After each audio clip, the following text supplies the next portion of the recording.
আসসালামু আলাইকুম ওয়া রাহমাতুল্লাহি ওয়া বারাকাতুহু। আলহামদুলিল্লাহি রাব্বিল আলামিন ওয়াসসালাতু ওয়াসসালামু আলা সাইয়্যিদিল আমবিয়া ওয়াল মুরসালিন ওয়াল আকিবাতু লিল মুত্তাকিন, আম্মা বাদ। প্রিয় বিশ্ববাসী, সম্মানিত দর্শক শ্রোতা, আজকে অত্যন্ত দুঃখ ভারাক্রান্ত হৃদয় নিয়ে, অত্যন্ত ব্যথিত চিত্ত নিয়ে, শোকাহত মর্মাহত মন মানসিকতা নিয়ে হাজির হয়েছি কিছু কথা বলার জন্য। কারণ আজকে বাংলাদেশের একজন নিষ্পাপ শিশু বাচ্চা মর্মান্তিক পৈশাচিক নির্যাতন ধর্ষণের শিকার হয়ে মর্মান্তিকভাবে পৃথিবীর থেকে সারা দেশবাসীকে, সারা পৃথিবীবাসীকে কাঁদিয়ে অত্যন্ত মর্মান্তিক বিদায় নিল, মৃত্যুবরণ করল। যেটি আমাদের জন্য শুধু শোকের কারণই নয়, আমরা শুধু শোকাহতই হইনি, বিশেষ করে আমি নিজেকে আসলে সম্বরণ করতে পারছি না। তো এটি আমাদের জন্য শুধু শোকেরই নয়, অত্যন্ত রীতিমতো লজ্জাজনক, ঘৃণার, এবং আমরা এমন একটি সমাজ ব্যবস্থার মধ্যে বসবাস করছি যে সমাজ ব্যবস্থার মধ্যে একটি শিশু বাচ্চা শুধু অনিরাপদই নয়, তার জীবন রীতিমতোভাবে জুলুমের শিকার, নির্যাতনের শিকার, আইয়ামে জাহিলিয়াতের এবং যে কোনো অসভ্য যুগ এবং সমাজকে হার মানিয়ে দিচ্ছে এই কর্মকাণ্ড। আজকে আমি দুটি বিষয়ে কথা বলবো। একটি হচ্ছে যে এই আসিয়া নামক 8 বৎসরের শিশু বাচ্চাকে যেভাবে নির্যাতন করে, নিপীড়ন করে, পৈশাচিক নির্যাতন করে তাকে ধর্ষণের মাধ্যমে হত্যা করা হলো, ধর্ষণ করা হলো। এই ধর্ষকের বিচারটি কেমন হওয়া উচিত, কি হওয়া উচিত? গতানুগতিকভাবে এদেশে ধর্ষণ আরও হয়েছে, বিচারও হয়েছে, কিন্তু ধর্ষণের পরিমাণ, টেন্ডেন্সি, প্রবণতা বৃদ্ধি পাচ্ছে বই কমছে না। কেন? আসলে বিচার প্রক্রিয়া, আইনি প্রক্রিয়ার কি কোনো সংস্কার সম্ভব নয়? যে প্রক্রিয়ায় বিচার, যে আইনি প্রক্রিয়ায় শাস্তি দেওয়ার ফলেও সেই অপরাধ প্রবণতাটি কমছে না, সেই বিচার প্রক্রিয়া, সেই আইনি প্রক্রিয়ার কি কোনো পরিবর্তন সম্ভব নয়? এবং আমি কি বলতে চাচ্ছি সেটি হচ্ছে যে আজকে সারা দেশের মানুষ শোকাহত, সারা দেশের মানুষ ক্ষিপ্ত, ক্ষুব্ধ প্রতিক্রিয়া ব্যক্ত করছে।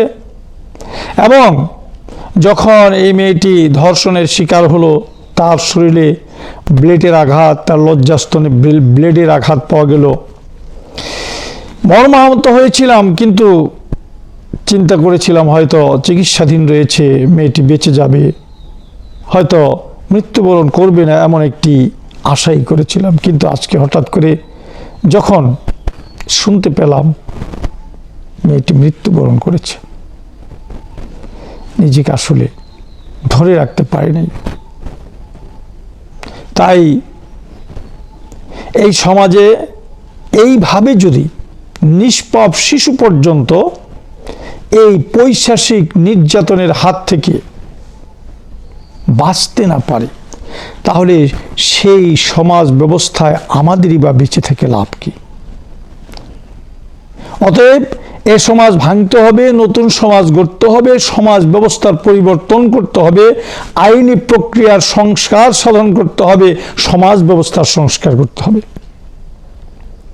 আজকে তো সংস্কারের কথাই বলছেন, তাহলে যুগ যুগ ধরে যে প্রক্রিয়া, বিচার শাস্তি প্রক্রিয়া সম্পাদন করেও আমাদের শিশুদেরকে, আমাদের সন্তানদেরকে এই পৈশাচিক নির্যাতনের হাত থেকে বাঁচানো যাচ্ছে না, সেই আইনি প্রক্রিয়ার কি কোনো সংস্কার সম্ভব নয়? আইন কাকে বলে? আইন তাকেই বলে যাহা মানুষের নিরাপত্তা বিধান করে, যাহা রাষ্ট্রের নিরাপত্তা বিধান করে, যাহা মানুষকে নিরাপদ রাখে, মানুষকে ভালো রাখে, সেই বিধিবিধানকেই তো আইন বলে। তাহলে যে আইনি প্রক্রিয়ার মধ্য দিয়ে ধর্ষণের প্রবণতা কমছে না, সেই আইনি প্রক্রিয়ার কি পরিবর্তন সম্ভব নয়? আজকে সংস্কার হচ্ছে। তাহলে একটি সংস্কারের জন্য আমি দেশের যারা আইন প্রণেতা তাদের কাছে আমি একটি সুপারিশ রাখছি। সেটি হলো, আজকের এই আছিয়া হত্যাকাণ্ড, ধর্ষণকাণ্ডের এই ধর্ষকের বিচার গতানুগতিক আইনি প্রক্রিয়াকে সংশোধন করে, এটিকে পরিমার্জন করে, এটিকে সংস্কার করে আল্লাহ রাব্বুল আলামিনের কোরআনুল কারীমের বিধান, ইসলামী প্রক্রিয়ায় একটি বিচার সম্পাদন করুন। এবং এটি আজকে দেশের আবার বৃদ্ধ বনিতা আপামর জনসাধারণের দাবি। সেটি হচ্ছে যে এই নবপিশাচ আছিয়ার এই ধর্ষকের বিচার প্রকাশ্যভাবে করা হোক, যেটি ইসলামের শাস্তি প্রক্রিয়া, বিচার প্রক্রিয়া। সেটি হচ্ছে আল্লাহ রাব্বুল আলামিন ইরশাদ করেছেন, আশ-শাইখু ওয়াশ-শাইখাতু ইজা জানায়া ফারজিমহুমা নাকালাম মিনাল্লাহ। যখন কোনো ব্যক্তি ধর্ষণ করে, ব্যভিচার করে, তাকে পাথর নিক্ষেপ করে হত্যা করো। আমি নিশ্চিত করে যারা কর্তৃপক্ষ রয়েছেন, বিশেষ করে আইন উপদেষ্টা রয়েছেন, তার দৃষ্টি আকর্ষণ করব, আপনারা দ্রুত গতিতে এই বিশেষ করে এই ধর্ষণের আইনি সংস্কার করে একটি বিচার আপনারা ইসলাম সম্মতভাবে করুন। আছিয়ার এই ধর্ষককে আপনারা প্রকাশ্য জনগণের সম্মুখে পাথর নিক্ষেপ করে তার মৃত্যুদণ্ড কার্যকর করুন। আমি আপনাদেরকে আল্লাহর হস্তে, দেশবাসীকে, বিশ্ববাসীকে নিশ্চিত করব, 100% নিশ্চিত করব যে কমপক্ষে 50% ধর্ষণ টেন্ডেন্সি কমে যাবে একটি বিচার প্রক্রিয়া যদি আপনারা ইসলামের বিধান অনুযায়ী করেন। আর সেটি হচ্ছে, ইসলামের বিধান হচ্ছে ধর্ষণের বিচার হবে জনসম্মুখে প্রস্তরাঘাতের মাধ্যমে। আপনারা অন্ধকার প্রকোষ্ঠে হয়তোবা তাকে ফাঁসি দিবেন, মৃত্যুদণ্ড দিবেন, অতীতেও দিয়েছেন। হয়তোবা অনেক ধর্ষকরাই আপিল করেছে, মৃত্যুদণ্ডের পরিবর্তে হয়তোবা তাদের সারা জীবন যাবজ্জীবন হয়েছে, তারপরে একটা পর্যায়ে হয়তো তারা বেরিয়ে এসেছে, কারো বা ফাঁসি হয়েছে অন্ধকার প্রকোষ্ঠে। কিন্তু ধর্ষণের প্রবণতা, র্যাপ টেন্ডেন্সি, এটি হ্রাস পায় নাই, যার ফলশ্রুতিতে আজকে আমাদেরকে আছিয়ার এই করুণ মৃত্যু, এই মর্মান্তিক মৃত্যু দেখতে হলো, সারা দেশবাসীকে শোকাহত এবং স্তম্ভিত করে দিল। অতএব আপনারা একটা বারের জন্য এই বাংলার জমিনে 96% মুসলিমের এই দেশে ইসলামী প্রক্রিয়ায় কোনো বিচার করতে পারেন না। একটি বিচার এদেশের শিশুদের ধর্ষণের হাত থেকে রক্ষা করার স্বার্থে, মানুষের স্বার্থে, মানবতার স্বার্থে আপনারা এই আইনটি সংস্কার করে ইসলাম সম্মতভাবে বিচার প্রক্রিয়াটি সম্পাদন করুন। এটি আমার সুপারিশ।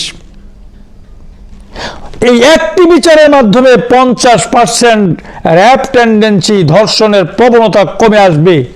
যদি না আসে, একটি বিচার আপনারা করুন। আপনারা জরিপ করবেন, আমরা টিম নিয়ে মাঠে জরিপ করব। একটি বিচার প্রক্রিয়ায় যদি 50% না নেমে আসে ধর্ষণের প্রবণতা, তাহলে আমার যে বিচার করবেন সেটি আমি নিব।